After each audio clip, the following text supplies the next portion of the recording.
Determining the precise momentum of a solid sphere buried out of sight presents a significant logistical problem. You cannot directly observe the core to see if it has slowed down. The solution comes from measuring massive vibrations. When an earthquake erupts, it sends immense kinetic waves that ricochet through the planet. By tracking how those waves bounce off the deep inner core and hit sensors on the exact opposite side of the Earth, scientists can map the core's position. Researchers needed a historical baseline for comparison.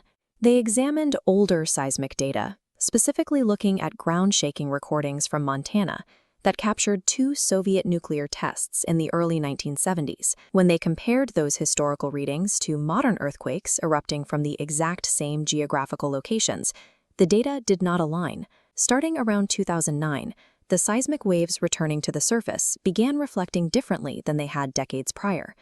The geometry of the reflections proved that the surface of the inner core was no longer in the same position relative to the mantle. The inner core lost its rotational lead and is currently spinning slower than the surface above it. If your brain just went, "Wait, what?" Follow Brain Thinker.